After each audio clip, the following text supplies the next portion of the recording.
going to do a quick tutorial for a carry that is not very common, but I think is really pretty and kind of fun, a little non-standard. It's called Ann's Knotless Front Pocket Double Cross Carry. A bit of a mouthful. It's a bit of a misnomer because it's called a cross carry. It does not actually have any cross passes, so it's not particularly good for vigorous leg straighteners, but there's a lot of spread passes up front and a lot of spread passes on the back, so very, very snuggly. This is a base plus one carry. You need to wrap at least one size longer than your base size. If you have a wrap that's 2 or 3 sizes larger than your base size, this carry is very pretty, very fancy without being too cumbersome. This is not a difficult carry. It's good for fairly beginner wrappers, but I do recommend waiting until you've mastered single layer carries because there's 3 spread passes over baby. You want to make sure that you're really good at getting that initial pass nice and snug and supporting the spine before moving on to multi-pass carries over baby, so that you're not just hiding bad technique under a bunch of passes. But other than that, it's a pretty simple carry, and it starts just like front wrap cross carry. So we're going to start with the middle marker, pinned under your chin. Take one tail under your arm, so I'm taking the right tail under my right arm, up across my back to my left shoulder, gathering it up on my shoulder. I'm doing the same with the other tail. Left tail goes under my left arm, diagonally up across my back and onto my right shoulder. So gather that up on my shoulder, and both passes are spread fairly wide across my back without twisting. Then I'm going to tighten this horizontal pocket across my chest to fit baby. I'm wrapping a newborn size demo doll, so centered on my chest and close enough to kiss. Baby's bum is right at the bottom of my ribs, so that's where I'm going to tighten up this pouch to. So I'm going to bunch all this excess width up to the bottom of my rib cage, and then tighten the bottom rail, the outer rail on each shoulder out to the side,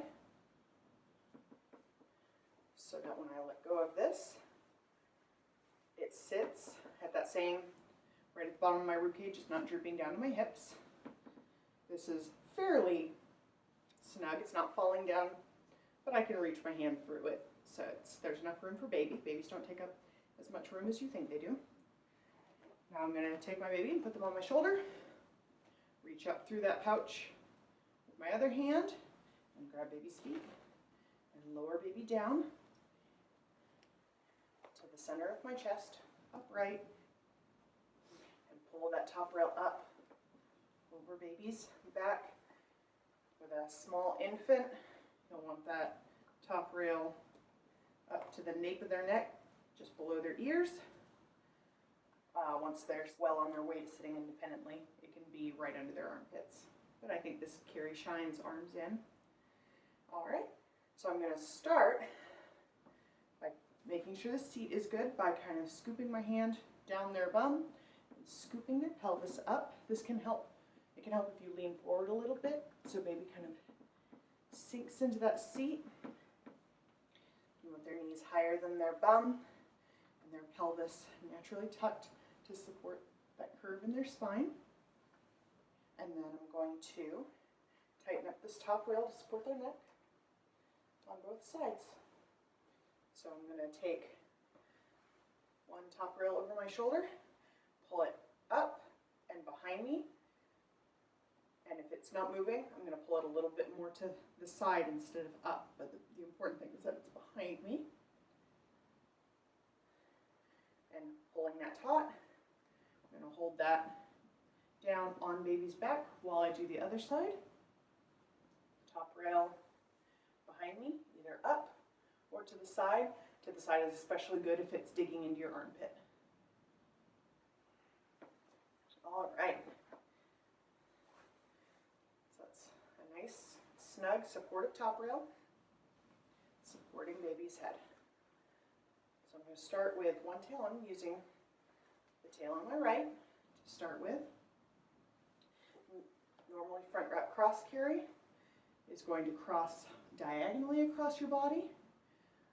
And this one instead is going to make essentially a backpack-like ruck strap going under the same arm that it started with. I'm going to start by strand tightening, which I already just did this top rail, but I'm going to make sure I didn't lose any tension there. And then I'm going to strand by strand tighten across, making sure that the top of the shoulder is very even.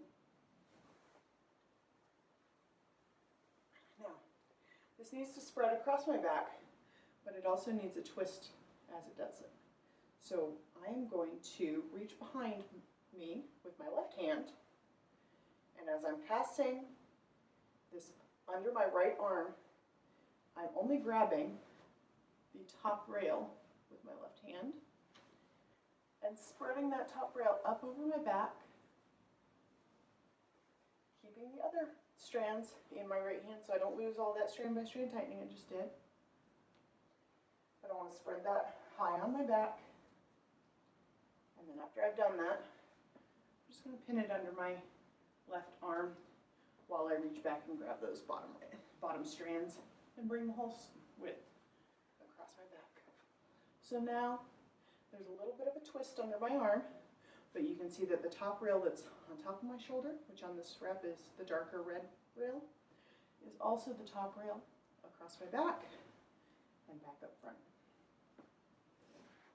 Now I'm going to take this, I need to unpin the left tail from my legs so that I can get this under it and repin that. Now, this is going to make a sling pass across baby's back, spread. You could leave it bunched if you wanted to, but the true version of this carry has it spread. So most passes tend to do best with any excess width bunched into the seat. This one does better if you leave all the excess width bunched up by baby's neck. So I'm going to pass this across horizontally, bunched across baby's neck, being sure to make sure nothing gets twisted. And then after I have it all the way across to the ruck strap where it started, then I'm going to start back again under my arm, grabbing the bottom rail, not a lot of width, just the bottom edge, and spread it out down over baby's bum, tucking that under baby's bum and making another seat. So all this is smooth and taut and all the excess is bunched up by baby's neck. I'm going to take this tail by the ruck strap on my right arm, and it needs to make a knotless tuck. That means it can't go under to the outside. It needs to go over the ruck strap to the outside toward my shoulder, and then make a U-turn back under. If you're having trouble, the ruck strap seems too tight, go in a little closer to your armpit. There's usually a little bit of slack there. And bring this tail back up towards your face. Now, we're going to do the same thing on the other side. And most carries with knotless tucks, you spread the knotless tucks at the end. I find this one easier if I spread it right now because the other pass is going to get in the way. So this, where it goes around here, I'm going to spread the tuck down over the ruck strap so that I don't have any excess bunching in any one spot. And you can see that made part of it super loose. So now I'm going to go strand by strand through the tail and pull it up a little bit towards my face. One strand at a time. Trying to tighten those strands without bunching it up anymore.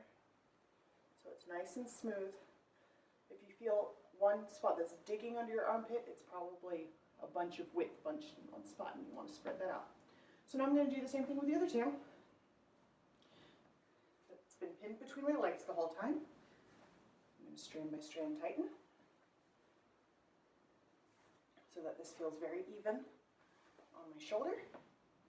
And now I'm going to take it under my, using my left tail, going under my left arm, grabbing just the top rail with my right hand and spreading that up across my back, getting it under my right arm, grabbing the rest of the width, bringing it under my left arm.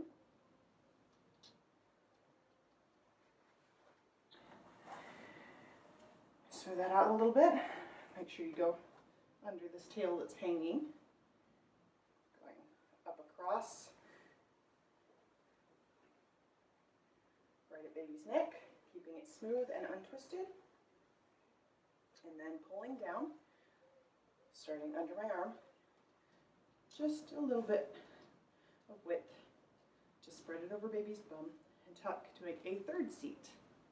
And then make another knotless tuck at the left shoulder, and over the ruck strap, toward my face, and back under the ruck strap, and then I'm going to spread this back out. It's a little tricky to do around baby's face, and then I'm going to strand by strand tighten up the knotless tuck. You don't have to do it super tight. The tucks are just a security measure. They're not taking a ton of weight, so you don't have to make them super tight. So there we go. This is Anne's knotless double pocket front cross gray. I probably put some of those words in the wrong order. I'll try to title it right on YouTube. You can see how if the tails were longer, this would be very elegant and fancy without too much fussing or work.